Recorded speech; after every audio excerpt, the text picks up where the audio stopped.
Good afternoon or good evening, depending on where you might be. My name is Kevin Michael Grace, and this is the KMG Show for Tuesday, December the 22nd, 2020.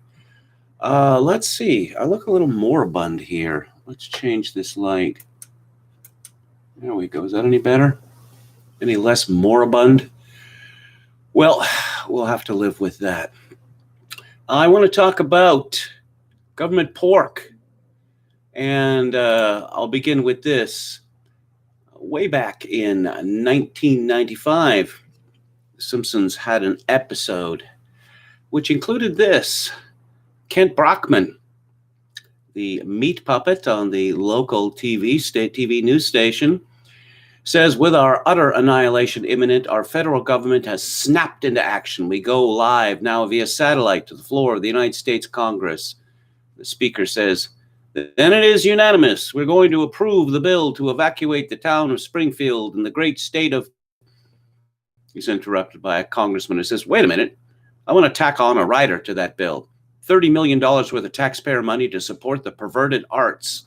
The speaker, all in favor of the amended Springfield/pervert bill? Boo! Speaker, bill defeated. Slams down the gavel. Kent Brockman says, I've said it before and I'll say it again. Democracy simply doesn't work. So there has been a stimulus bill, recovery bill, two bills passed, which after weeks, months of disputes between Nancy Pelosi, Democrats, and Donald Trump, it has been passed. Only 6 Republicans voted against it. Vox Day writes, it appears that Congress's behavior in passing the revolting National Defense Authorization Act, which makes streaming a federal offense and hands another $500 million to Israel, $135 million to Burma, $86 million to Cambodia, $130 million to Nepal, another $1.4 billion to Asian governments, and a paltry $600 to American citizens suffering from the government-imposed economic sanctions may be helping stiffen the resolve of the state officials to do their duty.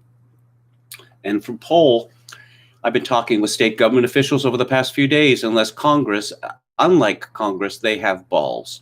There's a plan in the works, and when it hits, it will be absolutely explosive, sweeping through red America one state at a time like dominoes. If Congress doesn't do their job on January the 6th, expect media and lib panic to hit previously unseen levels by the news cycle beginning January the 11th and escalate from there. Vox Day comments, this tends to run counter to what I know of state officials, but the closer that the calendar, if not the actual probability, gets to the realization of what a Biden administration would actually mean for them, the more the emotional pressure on the state officials to do the right thing rather than simply accept the media narrative grows. It's one thing to look at the reported election results and go through the gentlemanly, well, doggone it, we tried, graceful defeat routine. It's another to look soberly at how badly things are likely to become in short order if you go along with the status quo, especially when you can see your blue state counterparts openly breaking the law. Quote, the Michigan Secretary of State directed the county clerks to delete all their electronic voting records. Previous year's electric records from 2018 and 2016 are still intact. By law, all records are to be preserved for 2 years, unquote. And I will begin with my now traditional caveat that YouTube has declared that Joseph Robinette Biden Jr. was a lawfully elected president November 3rd, and he now occupies the office of president-elect. He won fair and square, and anyone who maintains otherwise is a conspiracy theorist pushing misinformation. Let's just get that clear right from the very beginning. So this is from Sundance at The conservative treehouse from yesterday. House voting today on 5,600-page pork-filled COVID package no one has read. McConnell wants unanimous consent. Good grief, the Uni Party is in full swing, and they don't even care what our opinion is about this massive 2.5 trillion, approximated because it hasn't been scored, COVID omnibus spending bill that totals over 5,600 pages. The actual 5,600-page bill wasn't populated for public review until shortly after noon yesterday, and staff had an issue putting it online. Incredibly, and in keeping with the previous approach preferred by Congress, the House plans on voting on this bill today, that was yesterday, and Mitch McConnell wants the Senate to pass it by unanimous consent, no recorded votes. Democracy just doesn't work. My rough review shows an approximately 70-30 split on the $900 billion plus COVID package. Approximately 30% of the bill will actually help working class families and businesses on Main Street. Approximately 70% of the bill will go to political donors, special interests, environmental lobbyists, K Street groups who wrote the bill, foreign interests, Wall Street, and corporate beneficiaries. Jake Sherman tweeted yesterday, it's worse than printer delays. They cannot get the COVID relief government funding bill uploaded to the internet. The computers keep bugging out, several sources told me. I've heard about a corrupt file in education piece of the bill. All sections need to be combined into one file. Representative Andy Biggs tweeted 5,600 pages. Votes are still expected yesterday on this legislation. No one will be able to read it all in its entirety. Special interests win, Americans lose. Technofog tweeted the stimulus bill. The government closes the economy. You lose your job. You face eviction. $600 for all your troubles. Meanwhile, they send $85.5 million to Cambodia, $1.4 billion for Asia Reassurance Initiative Act. They hate you. Tom Elliott tweets, the COVID relief bill lays the groundwork for a climate security advisory council. Li Fang lets us know that if you own a racehorse, the coronavirus stimulus legislation has a tax break for you.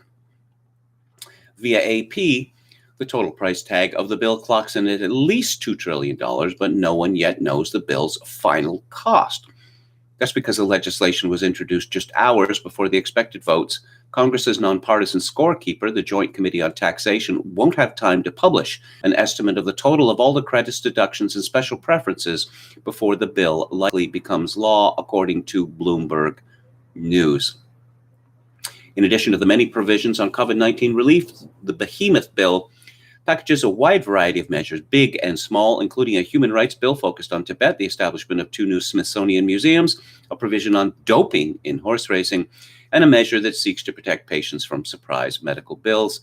The bill also funds the federal government through September 30th of next year. It's been a commonplace going back, about 20 years now? I know the Patriot Act was one of these bills. We're going to vote on this bill.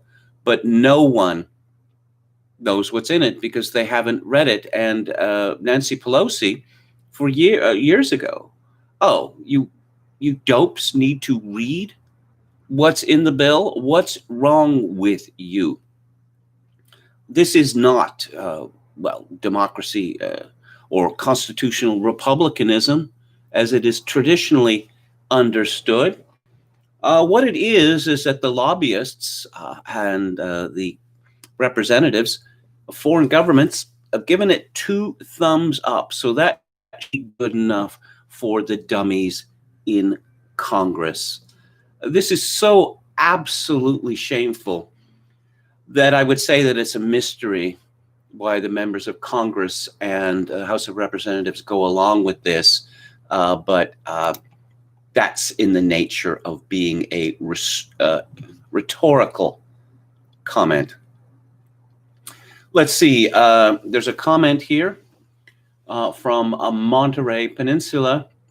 Trump should veto this and then go over the top and issue every American a $1,000 check versus executive order, emergency powers, insurrection act. Who gives a shit?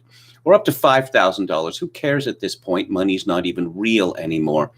Imagine watching Nancy Pelosi and McConnell try to explain how their plan to give Sudanese more breeding money than American workers is actually a better deal. Imagine the creeps on CNN trying to update Let Them Eat Cake while they explain how this is absolutely reprehensible behavior. Imagine how much more lit the January 6th protest would be, or how much less resistance there would be when Trump pleases to do the necessary to prevent the colored revolution from succeeding. Imagine the insane outfits you'd see on the street. Popeye's parking lots would look like the Fifth Element. Let's have a look at the chat. Head McNeck says, I stick around tonight, but I'm cooking Christmas dinner for 20. A Merry Christmas, fam. And Kevin, well, a happy Christmas to you too. And I hope your dinner goes well. Hello to Gaminian. Hello to Palcasso88, who says, Gaminian says, I'm happy that the utter contempt that the elites have for us is no longer a secret. It's good to know just how much they despise us. Good evening to William Hicks. Your KMG got that money. Well, I'm not in a position to get that money, of course, because I'm not an American. Philip Daniel, Burma, our second greatest ally. Now, aren't we all supposed to hate Burma now?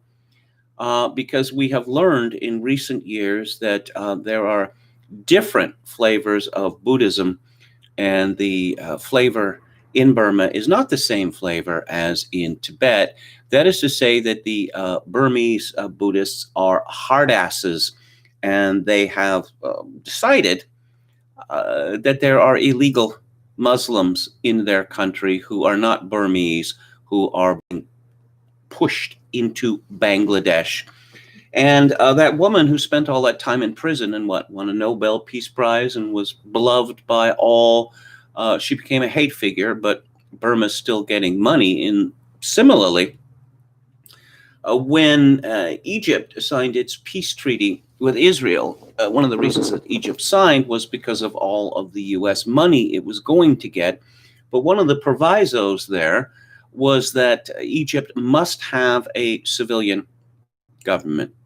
Well, after the Arab Spring, when the supposedly corrupt government, I'm sure it was corrupt, when it was ousted, well, the Muslim Brotherhood took over, and this is not good.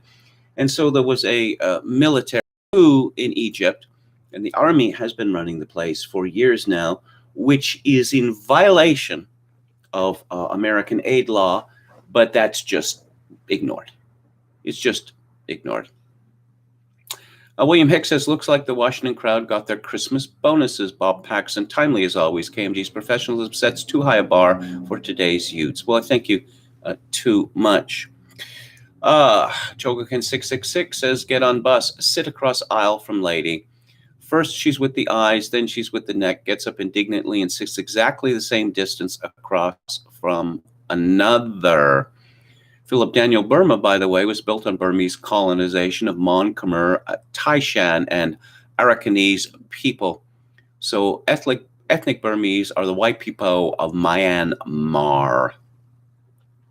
Again, from Chogokin666, I resent how stupid and credulous people are. I resent how easily people are propagandized. I resent that neurosis has been normalized. I resent that pathology has been valorized. I don't know that people are all that different. Certainly conditions have changed. People have been cowardly throughout history. Again, I will say, I don't want to hear anyone ever again talk about the German people of the 1930s and the 1940s. How could they go along with this? Well, it turns out that people will go along with pretty well anything if they're assured that it is legal. And, well, the government is in favor of it, so how could it be a bad thing? By the way, you get in serious trouble if you oppose the government. I think the difference is that our knowledge of the world now is, well, it's mostly top down. The elite tells us what are the facts. They tell us what is the reason They trot out their experts, even if these experts are, I don't know, Jake Tapper or Don Lemon, and you had better listen to the experts, because if you don't, that makes you a bad person. In the fairly recent past, I mean, this began to change with newspapers, but then with television, the internet, and social media, the top-down pressure became absolutely relentless. Few people's let's put it this way. Most people do not formulate opinions. There's a basket in front of them, and they choose an opinion from it. But in the past, you had lateral communication, that you would talk to family members, friends, neighbors, whatever members of your community. But now it's all top down. Okay, let's see. What else do we have here? Philip Daniel is in a conversion process. How about that? What else do we have here? Okay. Jay Miller says, guys, I am finally able to sleep at night knowing Egypt will receive $1.3 billion in aid. So let's get back to it here. More on the stimulus. This is from the Washington Post. Senate Majority Leader announces approximately $900 billion deal on emergency relief package. This package could have been passed weeks ago, except the Democrats have insisted on various things, including that Section 230 of the Communications Decency Act not be rescinded, because big tech must be protected.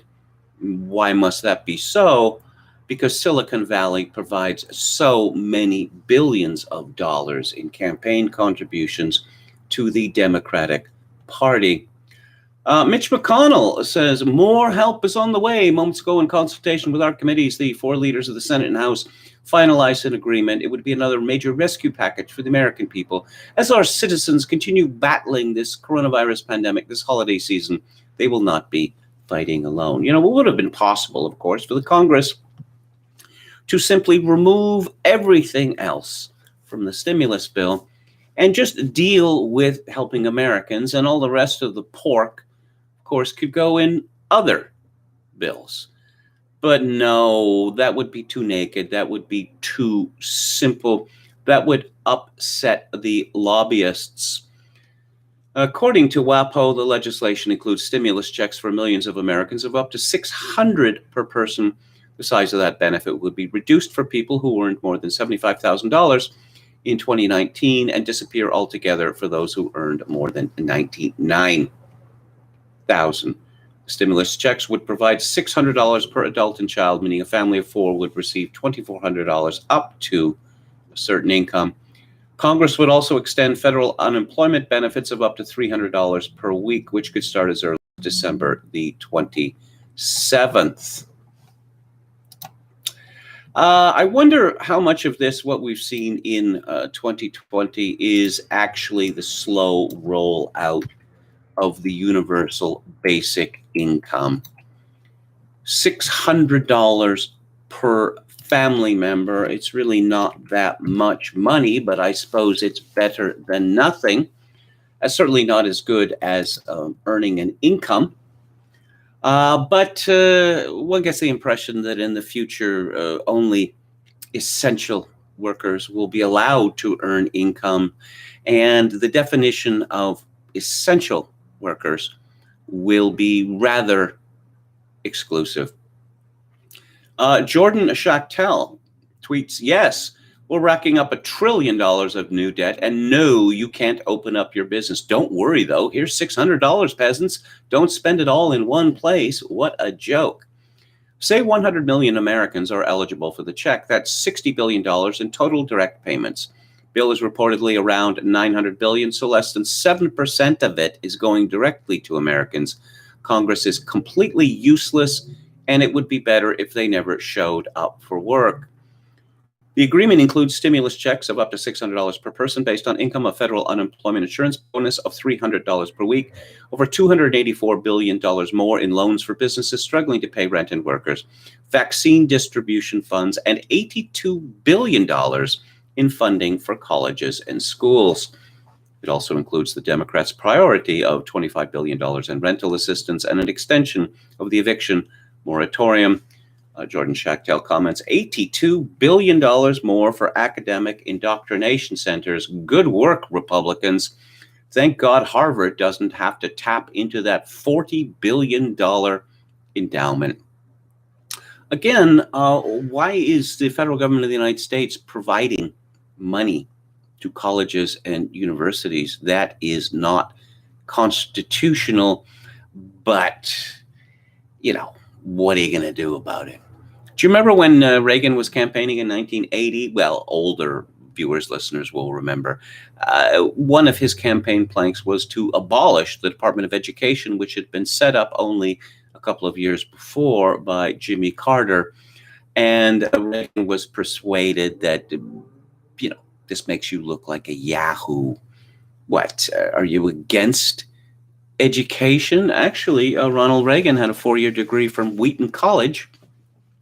And I would stack up Wheaton College education in the 1930s to the education that you get from the Ivies these days. So no, Ronald Reagan wasn't against education. But no, ever more money is needed, including for institutions like Harvard that have an endowment of over $40 billion.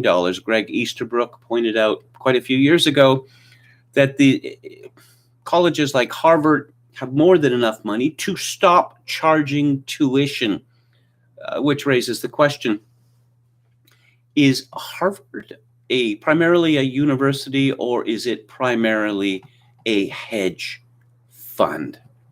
Because why do they need that much money? Why? To protect against what?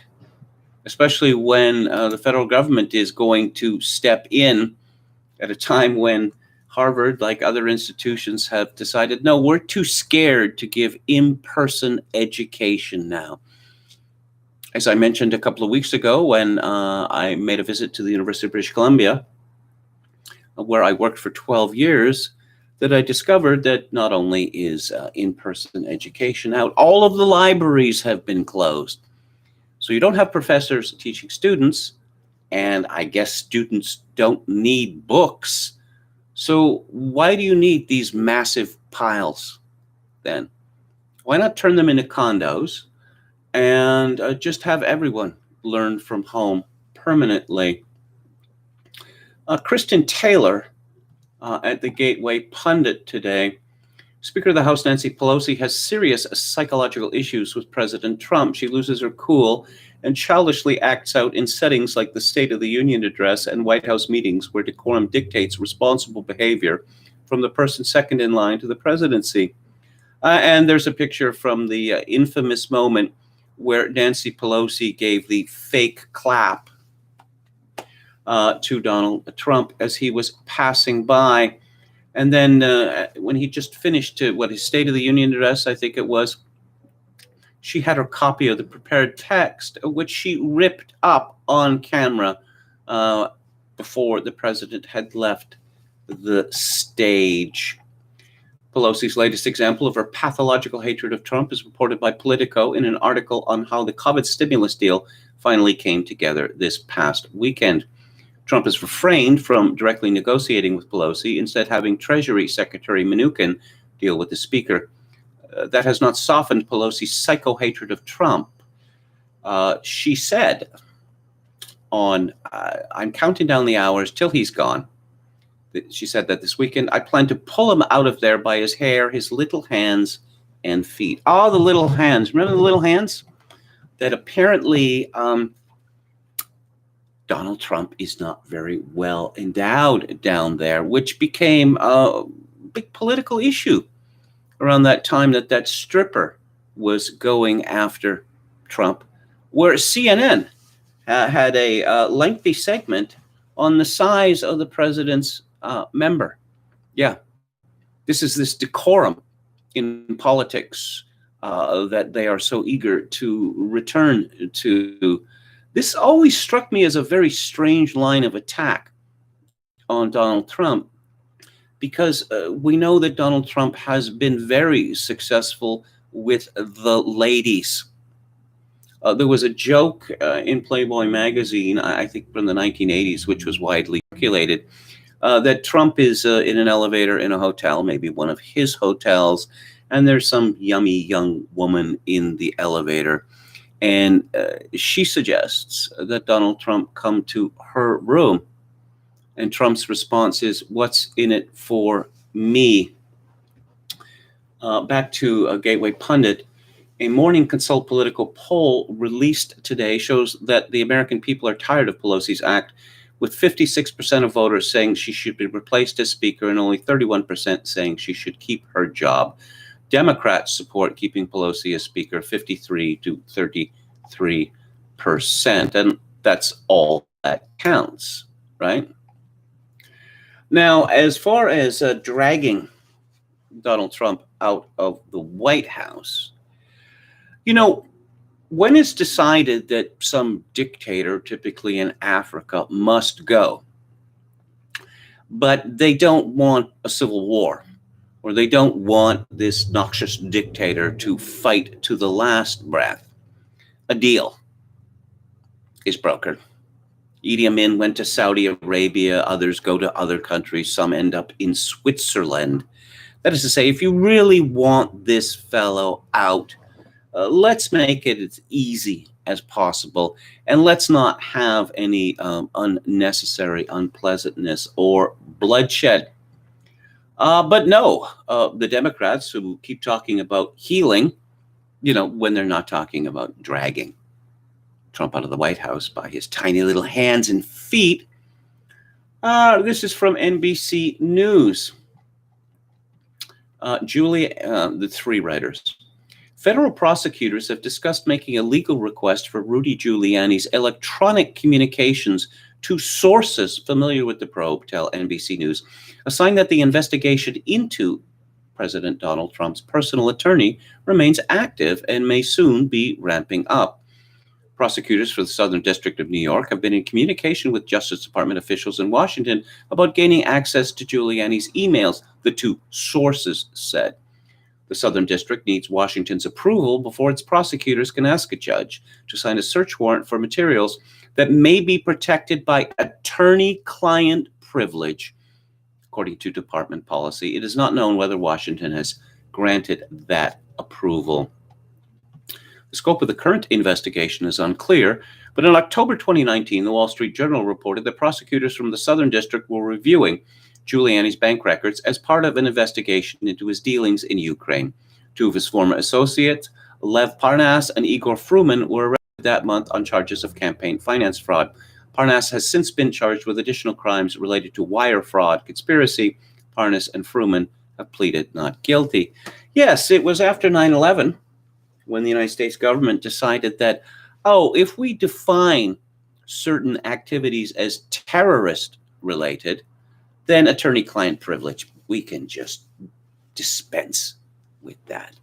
Attorney-client privilege is one of the cornerstones of the Anglo-American legal system, but, who cares about that? In fact, Joe Biden, on the campaign trail this year, went so far as to say if he became president, the presumption of innocence in sexual assault cases would be swept aside.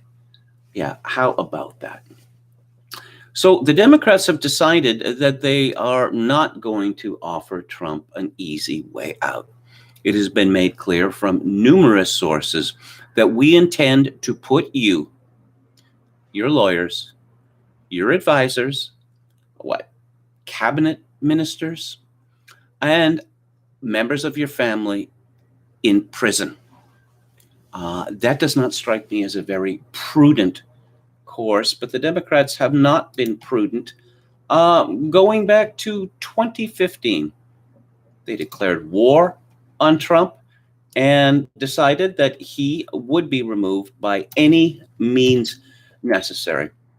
First, it was this bogus Russiagate scandal, which again, when the indictment came down from the House of Representatives, there was nothing about Russia in it. Suddenly, it was all about Ukraine, America's greatest ally.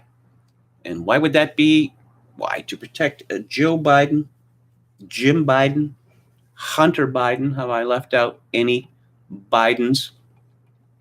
Let's go to Donald J. Trump's Twitter feed, see what he has to say. Once again, Joseph Robinette Biden Jr. was lawfully elected president of the United States on November 3rd and occupies the August office of president-elect of the United States of America. Donald Trump, all caps, the Democrats dumped hundreds of thousands of ballots in the swing states late in the evening. It was a rigged election. Twitter adds this claim about election fraud is disputed. Donald Trump, 10 hours ago, distribution of both vaccines is going very smoothly. Amazing how many people are being vaccinated, record numbers. Our country and indeed the world will soon see the great miracle of what the Trump administration has accomplished. They said it couldn't be done. 3 exclamation points. Trump retweeted a week-old tweet from Senator Ron Johnson. We are holding an oversight hearing tomorrow to examine the irregularities in the 2020 election. A large percentage of Americans simply don't think this was a legitimate election. That's an unsustainable state of affairs for our country. And more retweets from Ron Johnson about the election. What happened in Nevada, Senator Johnson asks. Here's a story from attorney, and what is that name in full? Jesse Binnell, who testified his whistleblower hotline never stopped ringing, yet the mainstream media and the Democrats accused him of making it all up, and the courts ignored his evidence. And finally, from Trump, conservatives call on state legislators to appoint new electors in accordance with the Constitution. And it's all coming to a head. January the 6th, Hunt. Since the 2016 election, Democrats have made all kinds of nullification standard fare, but more pernicious than displaying a disagreeable temperament or contrary opinion, more than First Amendment protected civil disobedience. Instead, making that which is legitimate illegitimate, making what is illegitimate legitimate, making what is decent abhorrent, making what is grotesque glorious, all enjoying approbation from a fawning media. Any and all tactics, now including election fraud and covering up bribery of a president-to-be, are used unapologetically with no subterfuge and with impunity. Truth now is subjective, conditioned on identity and whether it will be canceled by the mob or approved by the neo-aristocracy. To nullify, derived from the Latin nullus, meaning none or nothing, is more than just saying no. It can be athletic repudiation, loathing, despising, in the vernacular, hell no. Nullification, at least in former times in jurisprudence and constitutional matters, was a disreputable tactic, except for morally compelling dilemmas or for pushing back on corruption displayed by prosecutors and or judges. Donald Trump has been nullified as illegitimate, treasonous, unfit, a sociopath, with such summary judgments about the president issued by the Democrat Speaker of the U.S. House, the Democrat U.S. Senate Minority Leader, and Democrat U.S. Senators on the Judiciary Committee, even a retired U.S. Marine Corps general who for a while served as Trump's Secretary of Defense. Nullification by Democrats and their media agents is considered dispositive, whereas evidence and rules of discovery championed by anyone else are racist, sexist, homophobic, xenophobic, inflammatory, totalitarian, etc. Meanwhile, judges make up rulings based on their own social value whims, accompanied by cowardice, worry of blowback from the social justice mob, devoid of references to actual legislative language in extant statutes. Nullifications of all things Trump has been considered necessary, justified beyond reproach, socially admired, heroic, indeed fashionable.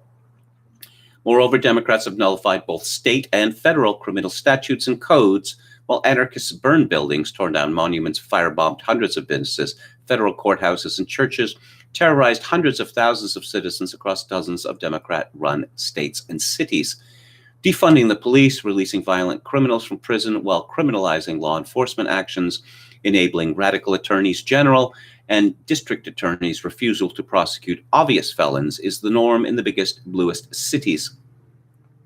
Like-minded judges are releasing pretrial criminals without bail. Democrat-run sanctuary cities guarantee safe harbor to illegal alien rapists, kidnappers, sex traffickers, and killers. All considered equitable relief for alleged long-suffering victims of systemic racism imposed by white supremacists. Democrat governors like Minnesota Governor Walz threatened to jail a single mom trying to keep her small business afloat under COVID lockdowns, while he delights in a plan to commute the life sentence for an illegal alien convicted of killing an 11-year-old. Not to be left behind is District Court Judge Emmett Sullivan's extra-legal nullification of constitutional and judicial norms while dismissing evidence exonerating General Michael Flynn, only now finally neutered by the president's pardon of Flynn. Nullification isn't just for Democrats anymore. To wit, Chief Justice John Roberts nullification of plain language in Obamacare that violated the Commerce Clause in order to uphold Obamacare, and his pre-election assent to Pennsylvania's blatant mail-in ballot fraud, contravening legislative election statutes that under the U.S. Constitution are determined solely by a state legislature. Republican AG William Barr, for months leading up to the 2020 election, apparently suppressed critically damaging information about the FBI DOJ investigation into the Biden family criminal empire via the Hunter Biden laptop that was in the FBI's possession for a year. And Barr's most recent willfully blind denial of election fraud evidence spilling out everywhere, for which only a dunce or knowing accessory would label as fictional vapors, shows he has now joined the Democrat nullification wood brigade. No matter, it's our turn to nullify. We nullify Joe Biden, corrupt pretender, as president, and his running mate Kamala Harris, whose agents stole the election. His inauguration will be a fraud, appointments invalid, executive orders void, proclamations vacant. We nullify do-nothing fetal position establishment Republicans, snake oil dispensing conservatives, and never-Trumpers with particular disdain for false flag governors, phony Republicans Phil Scott of Vermont, Charlie Baker of Massachusetts, Larry Hogan of Maryland, Mike DeWine of Ohio, and with extra contempt for Brian Kemp of Georgia and Doug Ducey of Arizona. We nullify the corruption and cowardice within the FBI and DOJ, fit to be heaped with piles of scorn and loathing upon its feckless leaders. We nullify unconstitutional rulings from any judge or the Supreme Court. We nullify state and local COVID-19 lockdown mandates, First Amendment restrictions, mask-wearing edicts, travel bans, and any other intrusions upon our personal liberties. It's our turn to nullify now. Let's see. From Monica Showalter, how's this for hypocrisy on parade? With the passage of the $900 billion Corona relief spending bill, part of a $2.3 trillion suite for funding the government, everyone knows about the upcoming $600 stimulus checks for America's beleaguered workers. They're welcome enough, but relatively paltry, a mere half of the $1,200 de facto tax credit that was delivered in the bill passed last spring. This $600 is also a tax credit. Pelosi, though, is claiming credit. She calls the $600 checks significant. And her flying monkeys among the Democrats in Congress are trying in talking point lockstep to claim credit, too. Here's what Representative Susan Davis emailed to her constituents this morning. Emphasis mine. The bipartisan agreement on emergency coronavirus relief includes many important provisions Democrats fought hard to secure. Accelerates vaccine distribution to crush the coronavirus, provides direct payments, rent, food, and unemployment money for the American people, delivers key tax benefits for struggling families, provides strong support for small businesses, funds education, childcare, and students' childcare. Delivers more affordable broadband access, secures key funding streams for state and local governments. Well, yeah, it was Richard Nixon, one of the many very foolish things he did. We have so much money here that we're going to start giving money to cities. And of course, the cities became utterly dependent upon federal money, a exceedingly bad decision. Supports the global fight against COVID. Democrats secured an additional $3.36 billion for a total of $4 billion for Gavi, the International Vaccine Alliance, recognizing that we are not truly safe until the whole world is safe from coronavirus. That is just such nonsense. There's all sorts of tropical diseases like malaria, which do not exist in North America. Would Nancy Pelosi say, or Representative Susan Davis say, that no Americans are truly safe until the whole world is safe from malaria? For a bill Davis insisted was super bipartisan, there sure wasn't a lot of Republican involvement based on what she wrote in the email. It's weird stuff. Way back in March, when the double-sized stimulus checks were approved in Congress, Pelosi called the government cash payments a mere mitigation. Now they're significant. Here's where it gets downright blech. The stimulus checks are being written out and paid because state and local governments have shut down so much of the economy, throwing millions out of work. It doesn't matter that the virus statistics seem to be lumped in with seasonal flu deaths, or that COVID-19 has a 95% to 99% cure rate, or that a vaccine has been produced, or even that the World Health Organization has found that asymptomatic transmission is extremely rare. All of these factors argue against lockdowns and lost jobs, but the useless lockdowns done by Democrats are continuing, artificially shutting down large parts of the economy. No wonder a majority of Americans, according to a poll out today, don't want Pelosi anywhere near the levers of power. Well, yes, the Democrats still like Nancy Pelosi.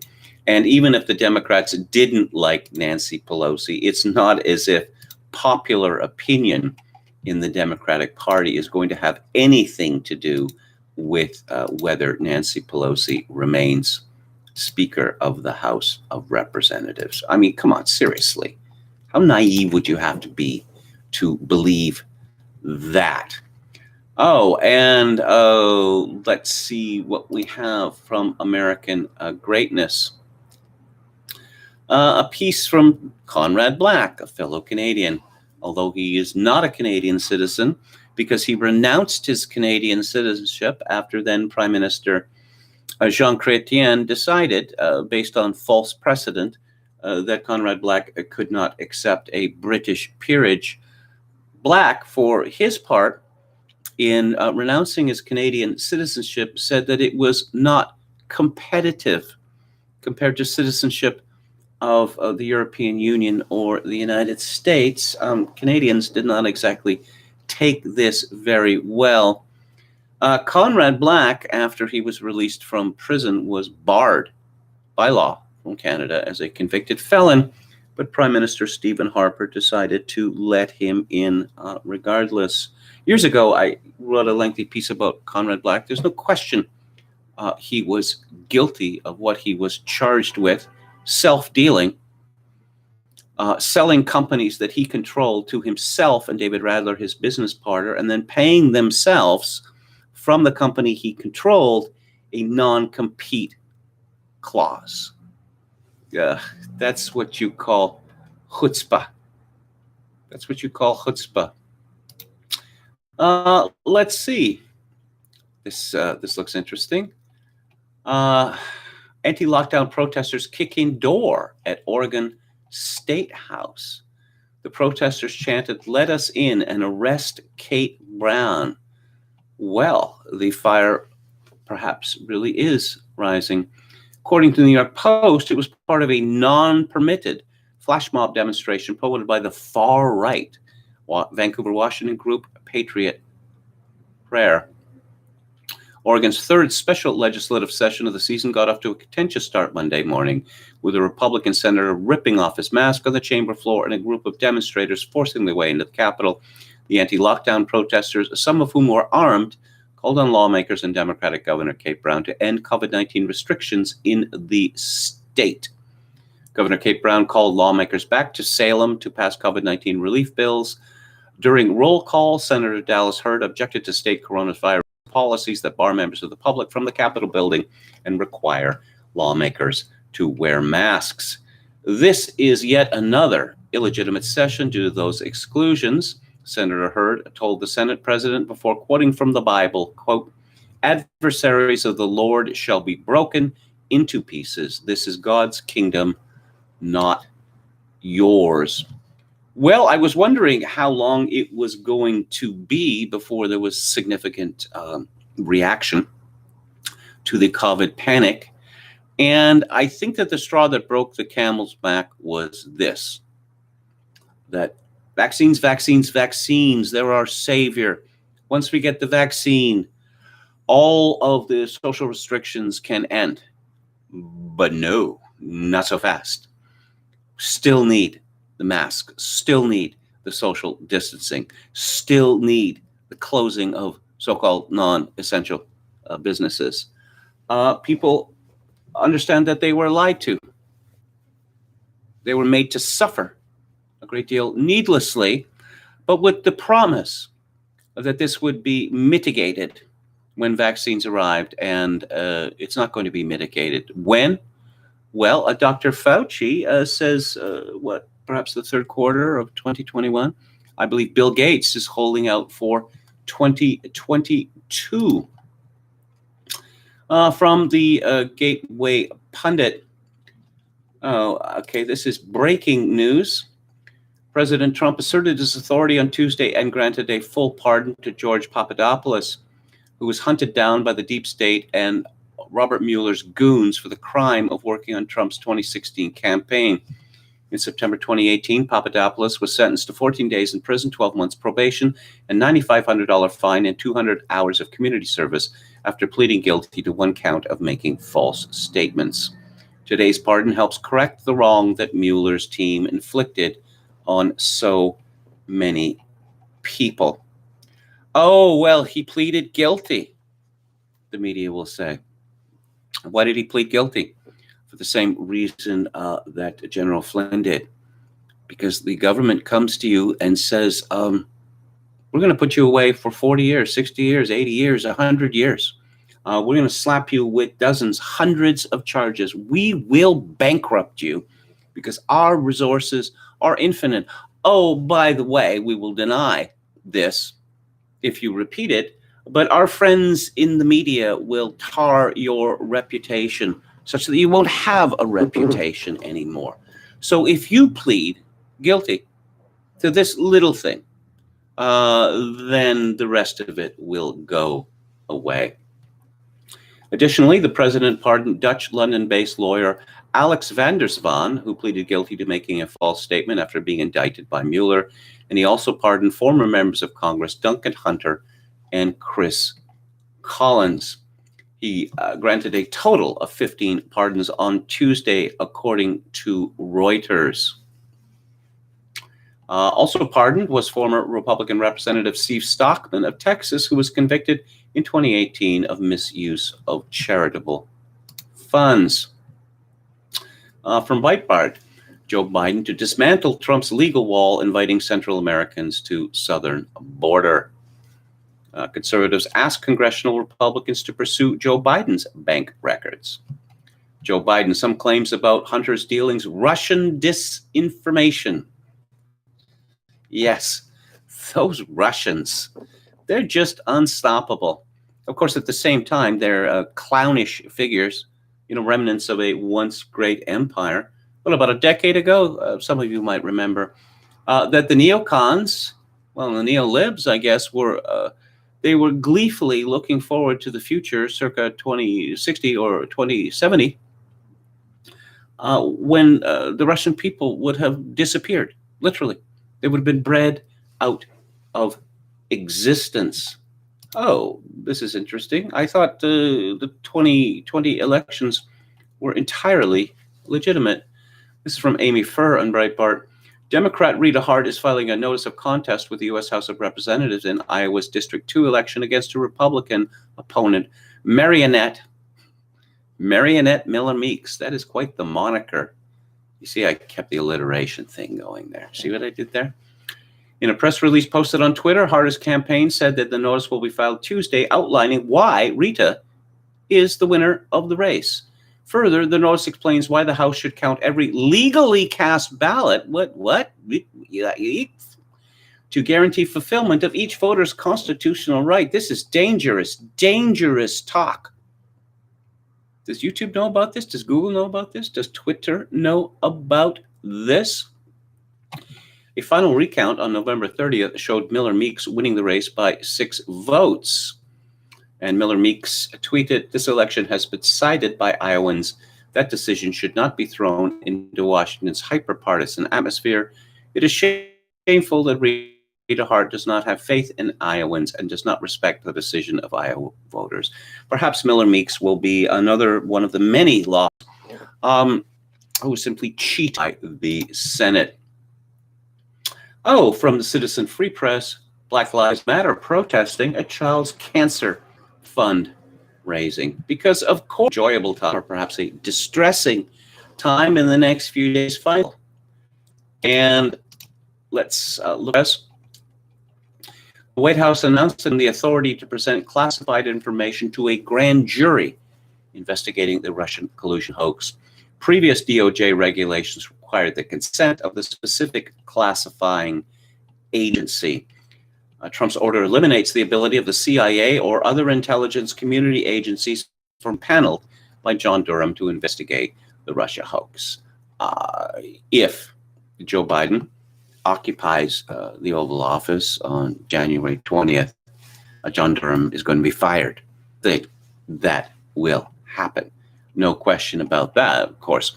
When it was suggested that Trump fire Robert Mueller, well, that would be an impeachable offense, and perhaps there would be a military coup against him.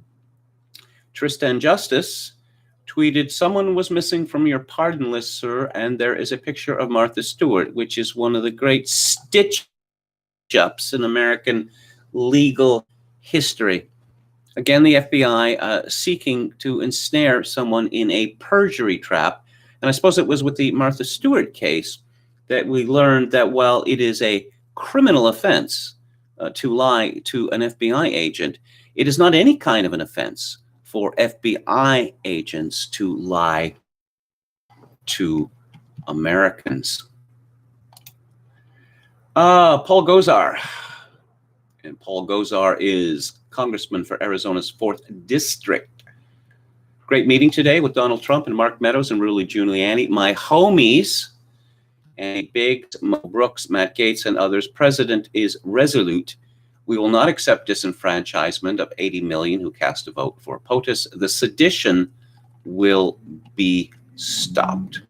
Once again, I must remind listeners, viewers, and the algorithm that Joseph Robinette Biden Jr. was lawfully elected president on November 3rd, that he won fair and square, and anyone who suggests otherwise is a conspiracy theorist engaged in disseminating misinformation. From Paul Bedard at the Washington Examiner, a group of lawmakers who backed the White House challenge to the election is growing angry with Republican naysayers, including Senate Majority Leader Mitch McConnell, believing Donald Trump deserves their support because he worked overtime to help them win re-election.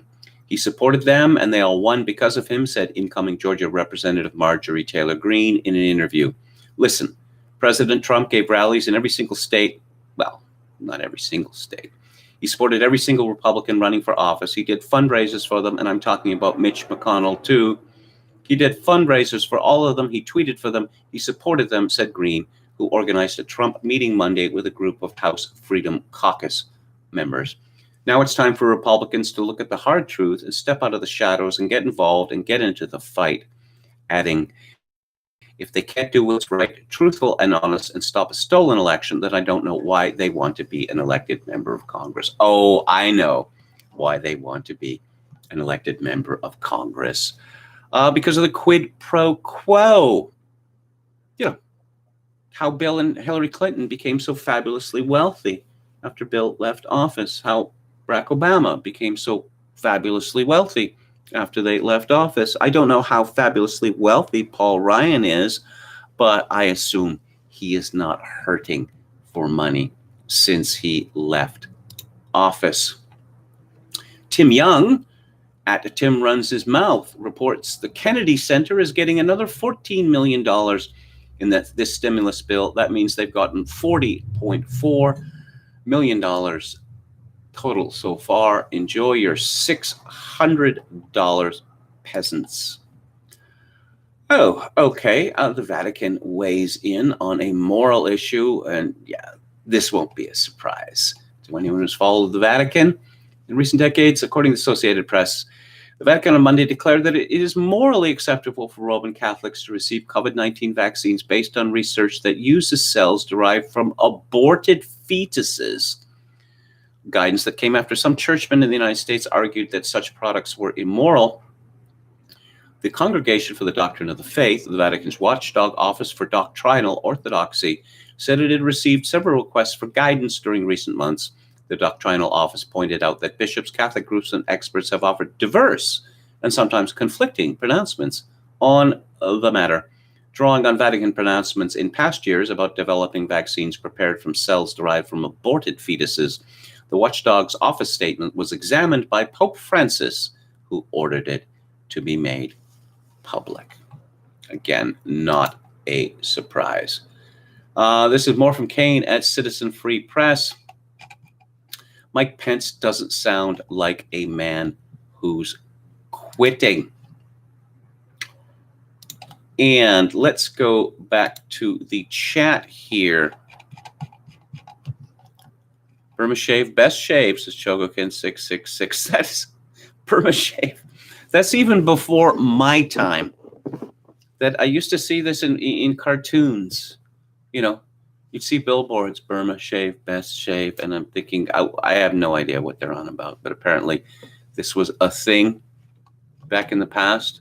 I don't know when the Burma Shave company stopped operating, but I have been buying shaving cream, since the 1970s, and I don't recall ever seeing that product in the stores. Okay, let's scroll down here. Oh, yes, Anron reminds us, Pelosi said something like that on Obamacare. We have to pass it so you'll know what's in it. And there was no one to point a finger and to roar, how dare you, madam? How dare you?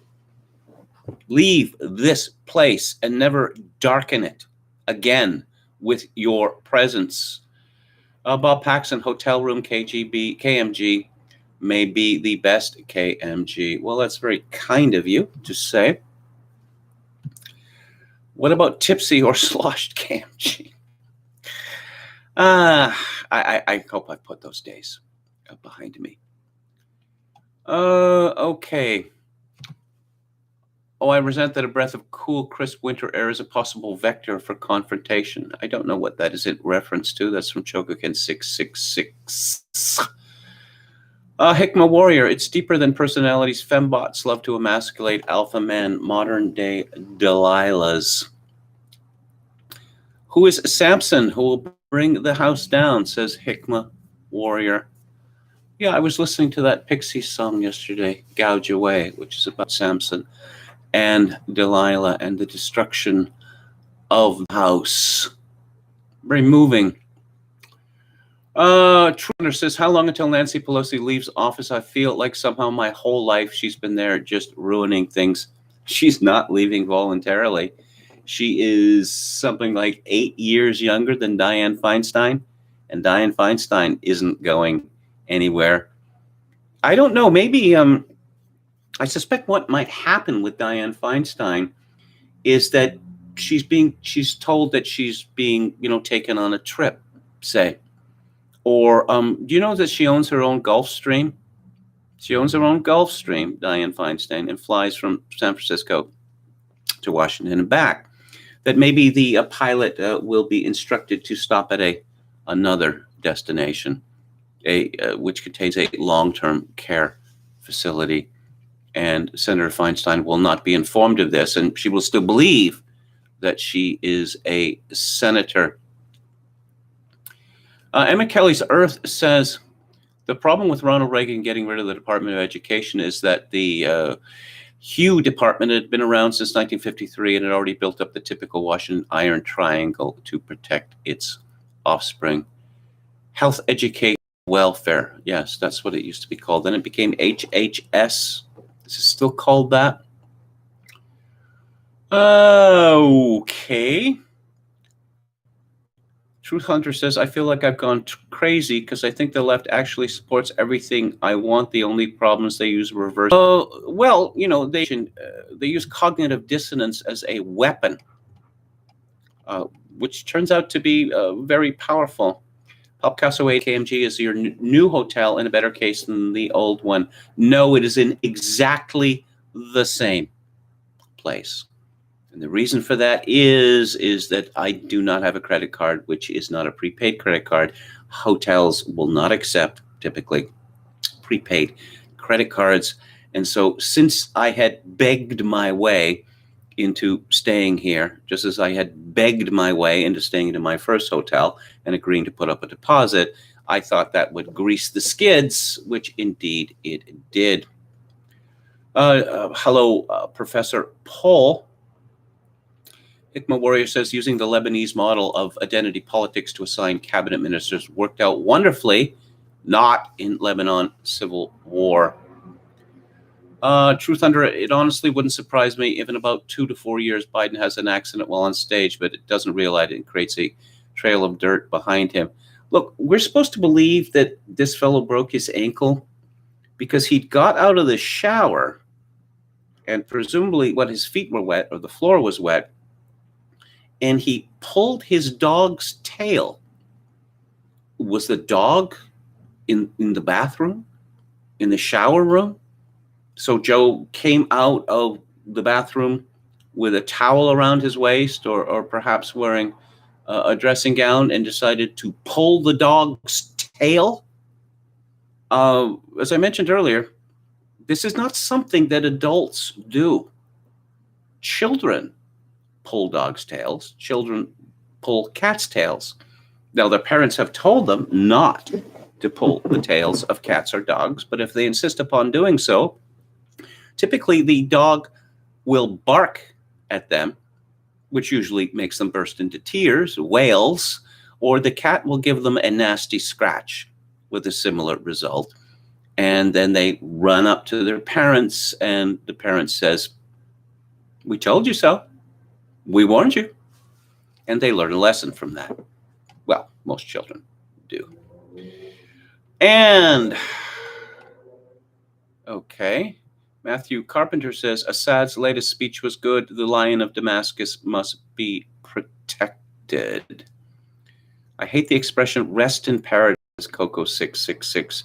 I don't know that I'm familiar with that phrase. How's the buffering today? Any buffering? I cleared the cache. I am operating an absolute minimum number of tabs, so maybe that makes a difference. But let's move on to some more news. And as I say, I have this problem where I click on the Twitter address, which I have saved from Microsoft Word. It does not open in my browser as it used to just a few short weeks ago. From the National File, new footage, Michigan lawmaker who threatened Trumpers was heckled, mocked for incompetence during fraud hearing meltdown. Sources, Tuberville won't publicly say he will back Trump on January 6th, wants to keep support quiet. Yes, he might want to avoid an accident or being suicided. And from the Federalist, we have, oh, this is too good. This is just too good. I don't know, did Joe Biden go to anti-rhetoric school? This is from Evita Duffy at the Federalist. This is a quote. Joe Biden is standing before the Great Seal of the office of the president-elect. Quote, "One thing I promise you about my leadership during the crisis, I'm going to tell it to you straight. I'm going to tell you the truth. And here is the simple truth. Our darkest days in the battle against COVID are ahead of us, not behind us.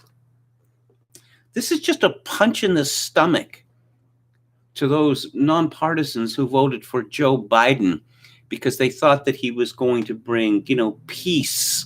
He was going to bring resolution. He was going to, Donald Trump's contentious relationship with Fauci and Birx, that this was going to be over and that America was going to recover from its, year-long COVID-19 nightmare. But no, our darkest days are ahead of us, not behind us.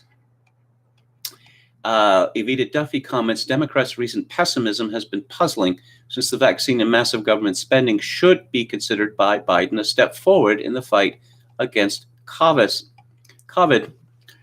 Classy with a chance of hood rat tweeted, WTF, they know about this virus. What do they know about these viruses that we don't know, that they're not telling us? Ain't that what the vaccine was supposed to be for? Adam Kriegler says, here's the simple truth. I don't trust any politician who says this, especially Joe Biden. They want to lock us down forever, or at least our country is gone. Well, it's long been observed that when someone says, frankly, what follows is likely to be not frank at all. The former VP's remarks are also odd, given that during the presidential debates, he said of COVID, I will end this. I will make sure we have a plan. Yeah, a plan. Take that, virus. I have a plan. Too funny. Biden has been severely critical of President Donald Trump's handling of the pandemic, even accusing him of not caring about the American people. Blasting Trump with the campaign trail, Biden said for all his bluster about his experience on the economy, he is unable to explain how he'll actually help working families hit the hardest. He's quit on you and he's quit on this country. Yet as of today, Biden is suggesting his administration will be worse than the Trump administration. Given Biden's mental deterioration, there's also fear that a Biden administration wouldn't really be Biden's. Instead, the forgetful and frail former VP will be used as a vehicle for the left's cultural revolution, especially since Biden VP pick Kamala Harris has proven to be a solid member of the far left. Well, let's do some arithmetic here. 22 from 31 leaves 9 plus 20 is 29 days. Well, okay, so the plan is that Biden is installed in the White House on January the 20th, which is 29 days from now. I suppose he could do a quick turnaround and say, oh, well, now that I'm in the White House, our darkest days are behind us. But Trump was mocked for talking about warp speed viruses, and the warp speed viruses have arrived. I have grave doubts about the efficacy and safety of them, as you know, but nonetheless, the vaccines are here. Could it be that Biden simply doesn't want to acknowledge that Trump achieved what he was mocked for saying that he would achieve? What does Scott Adams have to say? Gordon G. Chang retweeted from him, China is planning to turn the moon into a military base, already calling it their South China Sea. Do not be surprised if Beijing tries to exclude all others from the moon. Of it's almost the right stuff, where Lyndon Johnson, vice president under Kennedy, perhaps this was when he was Senate Majority Leader, terrified Americans with the idea of the Russians owning the moon and then lobbing missiles down on America like kids throwing rocks from an overpass. The Global Times tweeted, faced with final attacks on China from Donald Trump, Joe Biden is urged to break silence and differentiate himself from Trump's China policy. Otherwise, it will be difficult for him to seek greater cooperation with China when he takes office. Jack Posobiec comments, CCP sending direct orders to Biden. No other way to read this. And let's check in on some other Twitter feeds. Let's look at J5K, J5 Killer, aka Cinco Jodas. Let's see what he has to say. And that'll just take a second here. And here it is. Brian Stelter had tweeted, A+ headline, Fox News complains about media being mean to conservatives, then compares CNN host to a potato. J5 Killer comments, journalist posting his L. Did I mention this last week that Stelter had repeated in public that entire world? Bill Kristol, never Trumper supreme, he tweeted, this thread is based on recent conversations with people whose information and judgment I trust, who in turn have spoken candidly with Trump appointees still on the inside. Here's a question. Why did Trump and Barr, when they negotiated Barr's departure, settle on December 23rd? It could obviously be kind of random, a date picked last week to allow Barr to get things in order, an accommodation of Barr's family schedule, etc.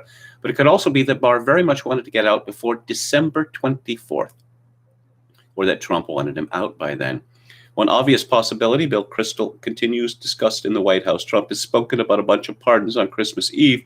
Some of the names may have been too much for Barr, so they agreed on his departure on December 23rd. Some of the people, well, like Duncan Hunter, that he pardoned today, these were crooks, no question about it.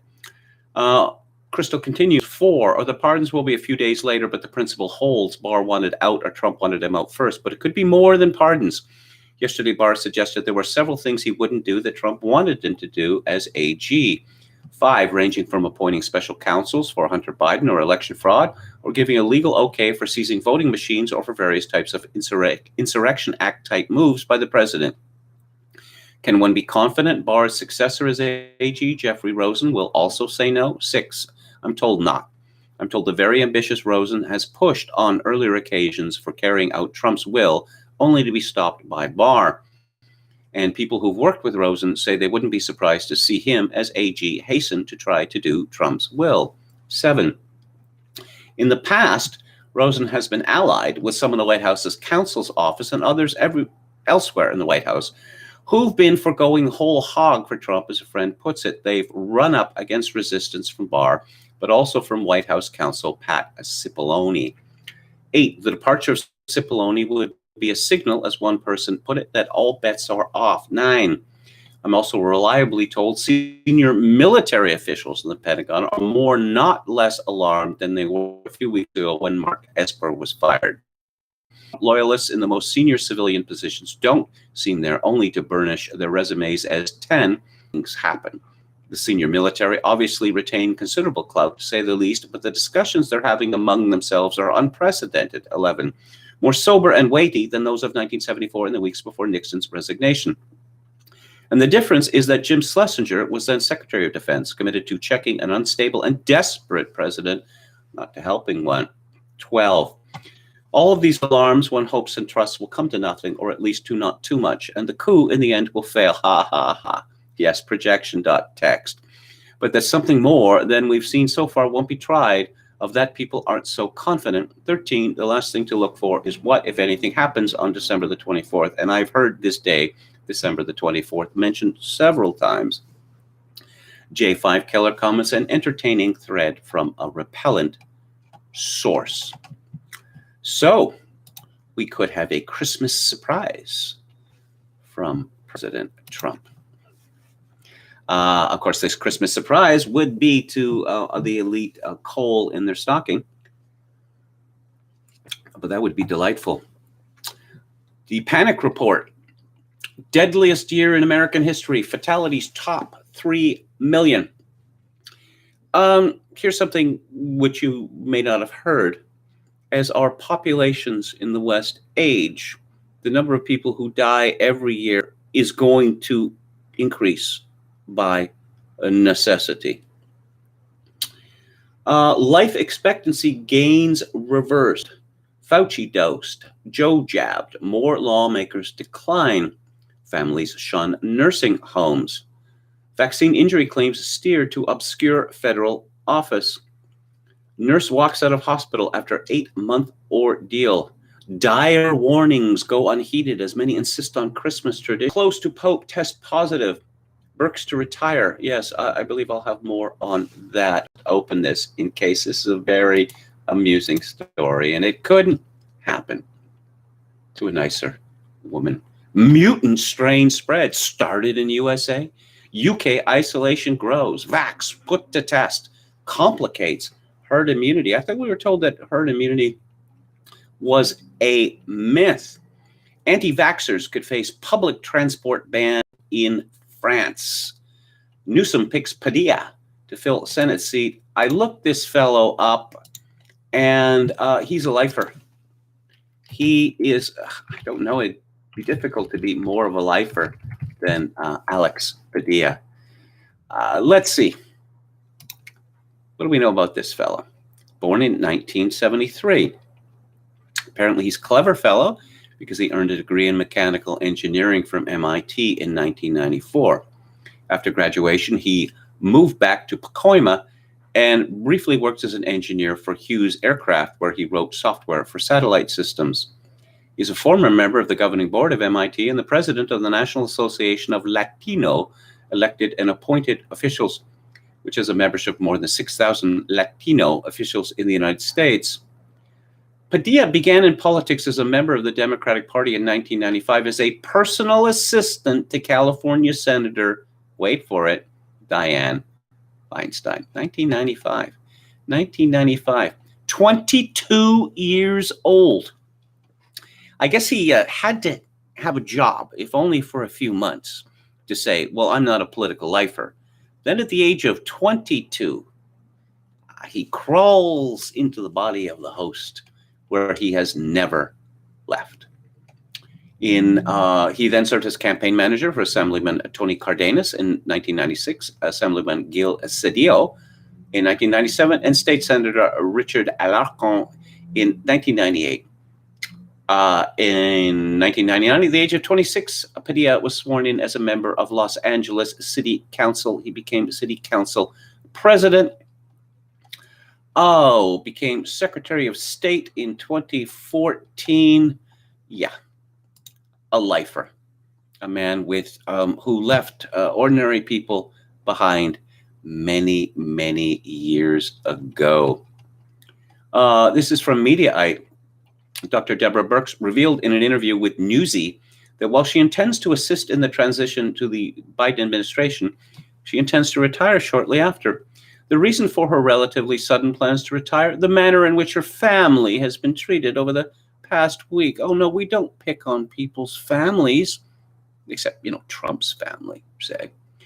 Dr. Birx is a well-respected public health official and has been a leading figure on the White House Coronavirus Task Force since its formation in the early spring of 2020. She received criticism for visiting a second house of hers during Thanksgiving, while numerous government agencies were actively discouraging holiday travel as a means to abate the spread of COVID-19. This apparent mistreatment was cited by Birx as the reason for wanting to retire. Oh dear, oh dear, oh dear. Earlier this week, AP reported on the day after Thanksgiving, Birx traveled to one of her vacation properties on Fenwick Island in Delaware, which noted she was accompanied by 3 generations of her family from 2 households. Birx, her husband, Paige Reff, come on, Paigereffe, a daughter, son-in-law, 2 young grandchildren were present. Isn't that what they call a super spreader event? After news broke of Birx's holiday travel, she received criticism online and was lumped in with California Governor Gavin Newsom and Austin, Texas Mayor Steve Adler. And of course, there are others, the Michigan governor's husband or one of those governors. There's just an endless list of them. And The Darkest Days, we've already talked about that, and Birx. Let's go back to our hero, Canadian hero, Ocean Wiesblatt of Calgary, Alberta. A constitutional, and again, this is from Dave Naylor of the Western Standard. A constitutional lawyer says he fears that Calgary is slowly turning into a police state following arrests of hockey players and demonstrators. Head of the Justice Center for Constitutional Freedoms. I knew John Carpe back when I lived in Edmonton. Everyone called him Carpy. He is a fine fellow. Carpe was commenting on the arrest of Ocean Wiesblatt, 21, who was charged with obstruction, resisting arrest, and breaching a health order after a tense confrontation with Calgary police, who broke up an illegal game of shinny, that means hockey, Thursday. Calgary police also handed out tickets for assault after 2 weekend marches downtown against provincial lockdown measures. It is sad and outrageous and is turning us into a police state where healthy outdoor activities are being illegally and severely restricted, Carpe said. The police are between a rock and a hard place. Many officers don't support the lockdown measures they have to enforce. The police need to explain why they are now charging these people when earlier marches against racism saw no charges being laid. I think we know the reason why. Hockey is overwhelmingly white, disgustingly white. In early December, the United Conservative Party government plunged the province into a second lockdown to try and stop the spread. Guess how that worked out. All indoor gatherings and most outdoor gatherings are now banned. At an earlier police conference on Monday, Calgary, from people complaining their neighbors were breaking health protocols. Felt said now is not the time to snitch on an ex or a neighbor you don't like. Well, why not? I mean, if they're breaking the health protocols, the police chief said that some officers had been met with abuse and personal attacks. Oh dear, oh dear, oh dear. We cannot that. After all, as they say, they are only orders. Funny how that works. Because I grew up in a generation where well, that's what the Nazis said. You can't say I was just following orders. Now we're back to just following orders. And they're following orders. And if you do not follow their orders, that makes you a wicked person. Oh, inspiring stories from the media. New Brunswick family creates plastic bubble for son's self-isolation. Eric Bélanger's self-isolation was a lot less lonely than he expected. For 2 weeks, he spent his time playing cards and eating meals with his parents, all while separated by a plastic bubble. A custom-built structure kept him sealed off from his parents by sheets of plastic while still having access to the dining room and living room. It would have been easy for them to tell me to go to the basement for 14 days, but they decided to have this bubble, which was dividing the living room. It's been 11 months since the family was last together in person. That's not really explained why. Eric lives in Montreal while his parents live in Saint Joseph de Madawaska, New Brunswick, a small community near Edmundston. They considered different options for Christmas, including isolating in a hotel room for 2 weeks or staying apart together, but they didn't want their son to be lonely. And one can imagine the reactions to this. A lot of Seinfeld jokes, particularly a single word, moops, which some of you may remember. That was pretty daring comedy. The Bubble Boy. There was a TV made-for-TV movie, what, in the 70s, starring John Travolta. I believe it was called The Boy in the Plastic Bubble. Just what a heart-rending story. But of course, in the Seinfeld episode, this boy in the bubble, who Jerry is bullied into making a considerable diversion from where he wants to go, to this boy in the bubble, he turns out to be a jerk, an utter jerk. George's girlfriend, Susan, he says to her, "Take your shirt off," etc. Who are you? What are you doing here? But then I won't spoil it for you if you haven't seen it. But it turns out that the, perhaps the workmanship of the bubble was suspect. And, group of doctors signs open letter to MPP Randy Hillier denouncing COVID-19 misinformation. This is from CTV News. And misinformation is not put within quotation marks. Yeah, okay, I wonder why that be. Hillier, an independent MPP, that means member of the provincial parliament for Ontario, has been a vocal critic of the Ford government's COVID-19 restrictions and has attended or led rallies against public health measures, including a recent one in Ottawa on Parliament Hill. He was charged under the Reopening Ontario Act. Reopening. The lockdown is called the Reopening Ontario Act. Urge to kill in Minecraft Rising. after organizing a rally at Queen's Park in November. The open letter appeared in some local media outlets in the Kingston area this weekend. Jeanette Dietrich, a doctor from Sydenham, Ontario, wrote the letter. Dozens of additional doctors have co-signed the letter. Yes, Dr. Dietrich said, I felt that I could not let misinformation just stand without being corrected. And what she has to say in this letter is, of course, you have the right to say whatever you like, but no, you're wrong. And the experts say that you're wrong.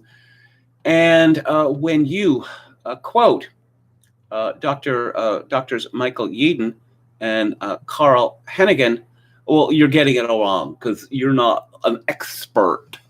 They're experts, but you do not have enough expertise to understand their expertise. The PCR test is specific to SARS-CoV-2, the agent that causes COVID-19, not other viruses that cause the common cold. And the CDC has stated that swabs may remain positive for up to 3 months after infection, not 6 months. As the late Carrie Mullins, Nobel Prize winner in chemistry, presumably an expert, pointed out, I believe last year the PCR test was never intended to determine whether anyone had been infected with a disease. Oh, and they go on to say that, oh, well, you're comparing the United Kingdom to Canada, apples and oranges, nothing at all similar. No. In other words, just shut up before we shut you up. And I'm going to remind my audience of something which is perhaps the most valuable thing that I have seen come out of the reaction against the hysteria. And again, it's from Martin Kulldorff, a professor at Harvard Medical School, specializes in disease surveillance methods, infectious disease outbreaks, vaccine safety, the 12 forgotten principles of public health. Now, the too long didn't read version of this is that public health administration is supposed to be holistic. We all love holistic things, right? Anyway, public health is about all health outcomes, not just a single disease like COVID-19. Public health is about the long term rather than the short term. Public health is about everyone. It should not be used to shift the burden of disease from the affluent to the less affluent. Public health is global. Public health scientists need to consider the global impact of their recommendations. Risks and harms cannot be completely eliminated, but they can be reduced. Elimination and zero COVID strategies backfire at making things worse. Public health should focus on high-risk populations. And there is more from him that, let's see. While contact tracing and isolation is critically important for some infectious diseases, it is futile and counterproductive for common infections such as influenza and COVID-19. A case is only a case if a person is sick. Mass testing asymptomatic individuals is harmful to public health. Public health is about trust. To gain the trust of the public health officials and the media must be honest and trust the public. Shaming and fear should never be used in a pandemic. Public health scientists and officials must be honest with what is not known. For example, epidemic models should be run with the whole range of plausible input parameters. In public health, open civilized debate is profoundly critical. Censoring, silencing, and smearing leads to fear of speaking, herd thinking, and distrust. It is important for public health scientists and officials to listen to the public who are living the public health consequences. This pandemic has proved that many non-epidemiologists understand public health better than some epidemiologists. And you can find this at Martin Kulldorff's Twitter page, which is at Martin, M-A-R-I-N, and Kulldorff, K-U-L-L-D-O-R-F-F. I mean, it's obvious when I talk about this response to Randy Hillier that these doctors, these epidemiologists, I mean, the officially certified ones, they have no understanding that public health administration is supposed to be holistic. It is supposed to look at all of the consequences of, again, I say frankly, despite my warning earlier, it's as if you're living in a house where it's discovered there are silverfish, and everything stops because the silverfish, the plague of silverfish, must be eliminated. Meanwhile, your house is on fire, but you're not. Down skeptic. The international responses to the new requirements, regardless of a negative PCR test, as in the case of Greece. The border closures are not all limited to UK travelers either. Sweden has banned visitors from Denmark as well as the UK. Be reciprocal. That would be good. Johnson held a press conference yesterday and scarcely mentioned the unfolding travel bans. Instead, he focused on the ongoing conversation with French President Emmanuel Macron. Ambrose Evans Pritchard reported, I read in the Daily Mail yesterday that there's miles and miles of trucks. Authorities were issuing parking tickets in England. Evans Pritchard, who was a very, very clever man who prized for the most pointless political gesture since the onset of this pandemic, the mutant strain, yeah, but what difference does that make? The Telegraph also reports that the variant was spotted in Brazil 8 months ago, which patients in Italy had developed antibodies as early as September 2019. Scientific advisors clamoring for new, instead of Brondo having what plants crave, lockdowns. Scientific advisors have been clamoring for even more restrictions. Tiers 5, 6, and 7. The Guardian reports. What is the ultimate? With tier 10, does it mean maybe food could be dropped down the chimney? If you have a chimney, the rest of you. Centers for Disease Control has produced a document documenting the side effects of reported already. However, a more interesting figure is to be found further down in the presentation, a table entitled V-Safe Active Surveillance for COVID-19 Vaccines. Of the 112,807 doses administered, 3,150 experienced a health impact event described above by the CDC as unable to perform normal daily activities, unable to work, required care from doctor or healthcare professional. That's about 2.8% of recipients, although it does not mention the severity or duration of those events. I'm just wondering, I have to assume that there are a large number of people who are going to get the vaccine on the basis of, I don't care whether it makes me sick, because I can't stand the waiting. I can't stand all of the threats that if you don't get it, then your life will come to an end. Look, here's my arm, stick it in me, and come what may. In a development that we mentioned in passing yesterday, which will raise the hackles of any skeptic who has kept a close eye on developments since March, the man behind the notorious model, which panicked governments into lockdowns at the beginning of the year and stepped down after flouting his own rules, by hooking up repeatedly with an exceedingly good-looking married German woman, is back in the strange love hot seat. According to Robert Mendick at the Telegraph, Professor Lockdown is back. Neil Ferguson, the epidemiologist widely credited as the architect of the first national lockdown in the spring, has emerged once again as the most influential advisor to the government during the current coronavirus wave. But of course, what's the old saying? You stick with the one what brought you? Yeah. Correction, excess deaths in the U.S. Yesterday's item in Lockdown Skeptics about the retraction by the Johns Hopkins newsletter of Geneviève Briand's suggestion that COVID wasn't causing excess deaths in the U.S. contains some bad sums from a commenter. We quoted. Our own Will Jones took another look at the CDC data and figured out that the current rate, there would indeed be higher mortality this year than last, and more than the 1% increase in mortality that typically happens year on year. And that 1.2% increase is due to the advancing average age of our population.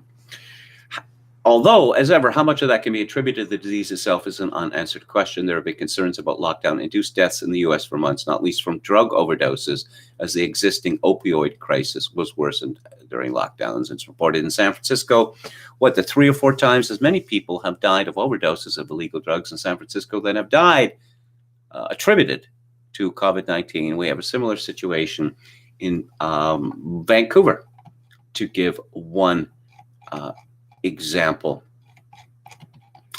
And let's move on, as always, to Alex Berenson see what he has to say. Just give me a second here. As you may know, I'm experiencing problems with Wi-Fi. Okay, back to Alex Berenson. I'm going to tell you the secret, the whole secret. Don't be scared. That's it. That's the whole secret. Someone called Michael Osterholm tweeted December the 11th, "This week we launched the Stop Swapping Air campaign, a simple statement that can help guide your actions this holiday season. Remember that SARS-CoV-2 can linger in the air and may infect those breathing it in. Please help us share the message." And there's a billboard here in what could be Las Vegas. It says, "Stop swapping air. You don't want COVID-19. Hashtag stop swapping air."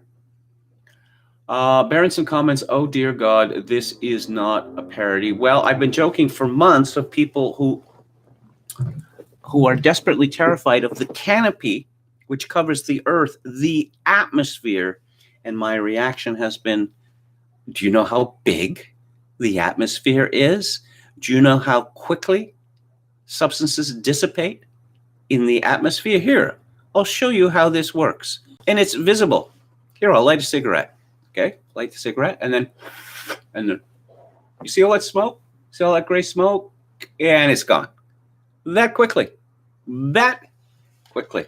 Nope, but we're terrified of the air now. Professor Debbie Sridhar had tweeted 3 lessons so far in 2020. Move early, fast, and hard. Don't wait for all the info. Better to overreact than wait and watch. Humility in the face of a new virus will surprise and challenge. Look out for each other in our communities, especially vulnerable members. Professor Schresser in chair of global public health at the Edinburgh University Medical School. Alex Berenson's 3 lessons are virus giving orders and will happily destroy society to save it. And I'm going to talk about Victoria now. 2001. Why did I leave Vancouver? Several reasons. Expensive cities in the world. When I grew up there, it was not one of the most expensive cities in the world. But people love a waterfront property and, well, mostly immigration. Yeah. You sell an apartment in Hong Kong for $2 million. You come to Vancouver at the time. You buy a house for $1 million. This was like 20 years ago or more, 20, 30 years ago. And so you got $1 million left. So dad gets a Mercedes and a mom gets a BMW and the kiddies get Mazdas. And you still have, I don't know, like $800,000 left over. Pretty good, huh? Pretty good for the people from Hong Kong or Singapore who sold their apartments. Not good for the people in Vancouver who get chased out. They get chased out. Other reasons I left, well, I was reuniting with my family in 2001, and I had to find a house in Vancouver. And I found that particularly expensive. Second reason I left in, again, is immigration. I just became sick of living in a city where so many people did not speak English, including not only the people, you know, at 7-Eleven, oh, a package of Benson and Hedges. You don't know the words Benson and Hedges. There, the gold color. You don't know what gold means either, do you? Do I actually have to touch it, lean over and touch it so that I can have it? Not just in 7-Eleven stores like Hudson's Bay, which is a high-end department store. Oh, I want this. I want this, but not this. They're not side by side. I want this, and I name it, and then I come home and I take out the package, and it's the wrong thing. Bank employees. Banks are regulated by the federal government such that there are mandatory quotas. Note that the teller does not understand what you're saying, and furthermore, you do not understand what the teller is saying, 1, because of the accent, and 2, because of an imperfect grasp of the English language. The third event that drove me out of Vancouver was a bus strike that went on for months, with each party involved saying, all the government parties saying, that's not really our department. So I moved to Victoria in August 2001. And I found that it was remarkably like Vancouver had been, say, circa 1970. Car dealerships still downtown, a much, much higher level of civility. Many of the street names in Victoria are the same Bay building downtown. I just, this feeling of deja vu that I had been here before. And it was quite pleasing. Now, the downtown area in Victoria, even before I'd moved there, it was clear that things were getting unpleasant there. And I commissioned a cover story for BC Report by Celeste McGovern, who lived in Victoria at the time, on what was going on in downtown Victoria. There had been two notorious murders that had taken place. One of a government civil servant who was walking down Douglas Street, the street that I am on now, and he was returning from lunch, and there were two men hanging outside a convenience store, and one of them had been Diet Coke. And so this fellow came in front of the civil servant, who was a rugby player, rather fit, and hassled him for money, and he ended up getting pushed into the glass wall of the convenience store, and he went walking very quickly down his way to his government building. Well, the fellow drinking on the street had gone into his backsack and pulled out a bread knife. He went running after the civil servant and came upon him just in front of the Blends coffee outlet and stabbed him through the heart, and he bled out on the street. But Victoria was an exceedingly pleasant place to live for the most part when I moved here in 2001. But Victoria has been overrun, much like Portland, by people who did not grow up in Victoria. Now, I did not grow up in Victoria. I grew up in Vancouver, but Vancouver and Victoria are rather like sister cities. I mean, real sister cities. Victoria was dominated for decades by people who had come to Canada from Britain after the end of the Second World War. Of course, those people are all dead now. Victoria started to get woke, really woke. Victoria was famously one of the most conservative cities in Canada, and it was because of the demographics. But the demographics have changed with all these outsiders coming. And why have they come to Victoria?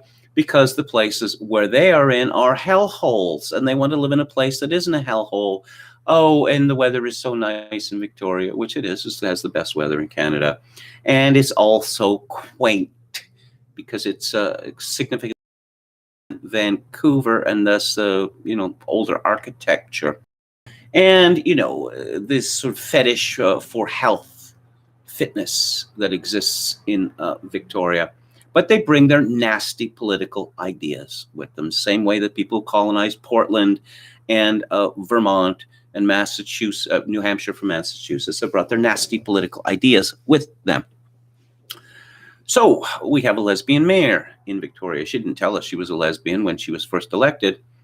Last time I checked, a 9-member council, there were 3 lesbians, 3 out of 9 council members being lesbian. There was also a Jewish member who seemed to be very fond of communism. I mentioned he's Jewish only because he announced a couple of years ago that he wanted to ban Christmas decorations on public property in Victoria, even if they were paid for by private citizens. Oh, this isn't anything against Christmas or Christianity. Oh, he's just against public displays of religious symbols. I don't really know how lights count as religious symbols, but never mind that. But it was very easy. In the space of 5 minutes, I found a newspaper story from a few years earlier where he was celebrating the start of Hanukkah with a menorah in a city hall office. So apparently it was ethnic animus, ethnic or religious animus. Also, another council member, a Somali refugee who's been in Canada for 6 years. Perhaps the craziest council in Canada. And they love the junkies. They love, love, love the junkies. What can we do for the junkies? And how about, the free needles and the cookies and the orange juice and all the rest? I don't know how much they're offering to junkies now. My understanding that in Canada now, junkies are getting top grade drugs because we wouldn't want them to, get the bad stuff. And then the homeless. Oh, what can we do about the homeless? What can we do about the homeless? Now, I've been quite poor in recent years. And for a period of, 5 years or so, the Salvation Army essentially fed me. I lived off the free meals from the Salvation Army downtown on Wharf Street. And on the days that they weren't serving meals, I lived off the free bread that the Salvation Army provided. And so 3 or 4 days a week, I would stand outside the Salvation Army in a line, and I took to getting there early. And I got into conversations with the people in the line, a great many of whom were homeless.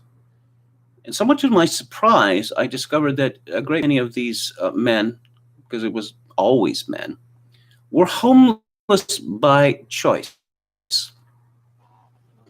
Were they alcoholics?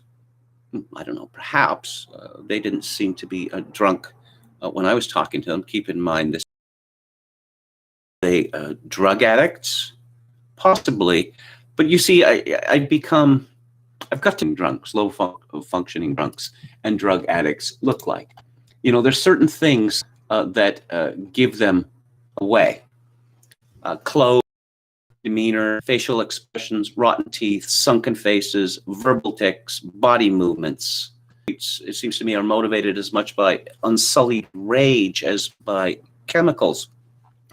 I was speaking on the phone the day I arrived to the woman who'd very kindly, her and her sister had driven me out to the ferry. And I said, how do I know to no one in particular? Now, this wasn't on Douglas Street. It was several blocks away and, what should be a much nicer neighborhood. But I've noticed this. It's all over the downtown core now. People screaming just in a rage. And again, I was nearly knocked over by one of these people a few months ago. He kicked down a sign announcing you were coming to London Drugs. And London Drugs, again, is like CVS, only it sells more stuff. And I looked at this fellow, and I don't know, he looked like he was in his 20s or whatever, and he didn't appear to be drunk. He didn't look like a drug addict. He didn't have the ragged clothes and, all the rest of it, or, pushing around carts full of all this rubbish. But again, many of these homeless people that I met were homeless by choice, and I started talking to them, and they had been married. They had careers. A couple of them had been in the armed forces. One of them at one time had owned his own fishing boat, et cetera, et cetera, et cetera. But at some point, they had decided that they wanted to be free. And what does that mean? Well, they wanted out of our world, even if it meant sleeping rough. They wanted to be free of social workers, free of rules, free of society. I talk about atomization. I use that word every day, and this is one of the results of atomization. Increasing number of people who say, I am not part of your world. Now, why is that a particular problem? In Victoria, it's a particular problem because it is subsidized by the city government. Again, homeless people, what can we do for you? When I was at the Salvation Army waiting for my free meal, I noticed that in the summer, the line was exceedingly long. Why? Because all of these people had come from the east, from Ontario and Quebec. And they had little or no money, and they'd come all the way out to Victoria. Why had they come all the way out to Victoria? Well, you sleep outdoors, and there's been, homeless encampments have swelled up in Victoria in the last couple of years. Pandora Street was taken over by them. And the governments give you all of this free stuff. Now, there are people who sleep rough in the winter. Sleeping rough in the winter last night would have been pretty dangerous. But one of these homeless fellows I talked to, he told me, he'd been offered accommodation, but then he would have had to deal with bureaucracy with social workers, and he simply wasn't having it. He had his sleeping bag, and he would go to a well-off part of town and sleep in the large backyards. And he told me, somewhat boastfully, that once the police were called, these people, what's that? There's something outside, and there's a man. There's a man in our backyard. Call the police. So the police are called. The police show up, and he told me that he's on a list, and the list says that he's not to be disturbed. What do you mean he's sleeping in our backyard? Well, we have certain exceptions that are made, with regard to trespassing, certain people in certain situations. And I can imagine all the thoughts that are going through the homeowners, particularly if they have children. This fellow, I got the impression that you wouldn't want to be on the wrong side of his temper. He seemed a perfectly collected and rather intelligent fellow, but again, you wouldn't want to make him angry. There is a homeless encampment directly across the street from where I'm staying now. Paul's Motor Inn is quite a notable structure in Victoria. It has a rather unusual copper roof. Well, of course, the motels, the hotels in Victoria were absolutely devastated by the COVID-19 restrictions, and occupancy rates just tumbled. When I was at the Days Inn, the first hotel I stayed in April, the occupancy rate, April, that's tourist season in Victoria, was around, 10%. And so the city started taking over motels, hotels, and turning them into encampments for homeless people, including the one directly across the street from me. The police are there so often that they might as well set up a pop-up police station there. Last night, just as I was preparing to, go to bed and, watch 10 minutes of a Twilight Zone episode before I fell asleep, I heard this tremendous noise, like bang. And then I heard a woman screaming. And I thought, what, has someone been shot to death in the parking lot? And I come out there, and there's this typical sort of scene where there's three people, and they're screaming, and there's someone down on the ground, and there's someone near the entrance saying, what happened here? What happened here? Demanding what happened. And I don't know what happened. At first I thought it was a gunshot or a stabbing. Police have been there to confiscate weapons, including guns, from people at this place. And then some woman started screaming, "Call the police. I want this woman arrested." A couple of days before, I heard this homicidal rant. I just caught the tenor of it, not the words, but I did catch the words, "and nobody can stop me." Now, of course, this same thing has been reported in the Upper East Side of New York City, no less. That I suppose, people who come here and they're walking the streets, they're not expecting, violent people to be screaming obscenities at them or worse, but that's the world we live in now. We've decided to embrace atomization, because this is a stochastic world that we live in now, when we're just random atoms seeking to maximize our utility. Choice is the highest virtue in our society, and our conservative politicians tell us routinely that choice is the highest value. Now, not truth, not virtue, but choice. They are fomenting atomization. Atomization leads to a collapse of standards. It leads to what decadence properly means is a decline in standards. It leads to a complete, leads to trust dissolving. It leads to community dissolving. It leads to, it's demanded of us that we all be terrified of each other. That Victoria is an object lesson in how to take a beautiful city and how to ruin it in the name of, compassion and, favorite phrase, harm reduction. Now, People will say, oh, no, no one would choose to be homeless. Well, I'm saying that they're wrong, because I have met quite a few people who have chosen to be homeless. And if this is going to be accommodated or even subsidized, you are going to get more of it, because our societies are increasingly full of people who are sick of everyone else and don't want to have anything to do with everyone else. This is the exact opposite of what we should be straining for. But, they say that libertarianism is a failed political philosophy. It is a failed political philosophy if you look at how many people support it, 1 to 3% of the population, and how many elected officials are libertarians. But in terms of its alliance with the left to destroy all social structures, all, how would I say, non-official constraints on human behavior, libertarianism has been one of the most successful, perhaps the most successful political or social movement of the last century. And on that bombshell, let's go back to the chat. Tikma Warrior says, typical femme strategy, compassion, but no action.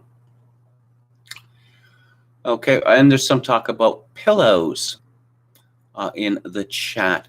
Compassion is cheap. It's cheap for the politicians and the bureau. About pillows, because I have 8 pillows. You can see 8 pillows. Okay, yes. You see yourself on camera. After a while, you forget you're on camera. This is proved to have been not efficacious. Going back to Edmonton in 1980, this was before I moved there, they made some stupid little park. Alkies and the druggies and antisocial people started congregating there.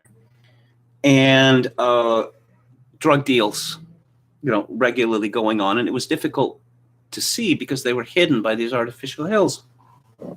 So they decided to put up loudspeakers playing classical music like 24 hours a day. And it worked for a little while.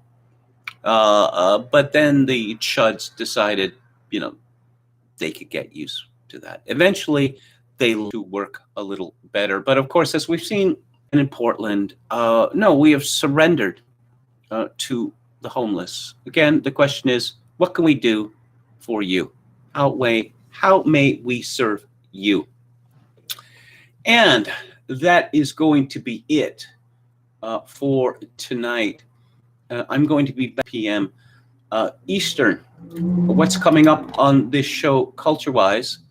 On Thursday, I'm going to be called by Christian Carillon, and it's called, and I will begin with a reading of a beautiful and moving story by Leo Tolstoy called What Men Live By. If you like the show or any part of it, I'd appreciate it if you would click on the like button and subscribe to donate to this live stream, which would be exceedingly appreciated at this time in my life where I am again what stability that I had, the temporary stability that I had. If you'd like to make a donation, my PayPal account is attached to Kevin_Grace@hotmail.com. Once again, Kevin_Grace@hotmail.com. If you are .ca, and I shall leave you with my traditional benediction. In these days of social atomization and civilizational collapse, as referred to in my show ending rant, I do dearly wish that you, my dear listeners and viewers, manage to find a genuine human connection in order to ease the burden. Good night.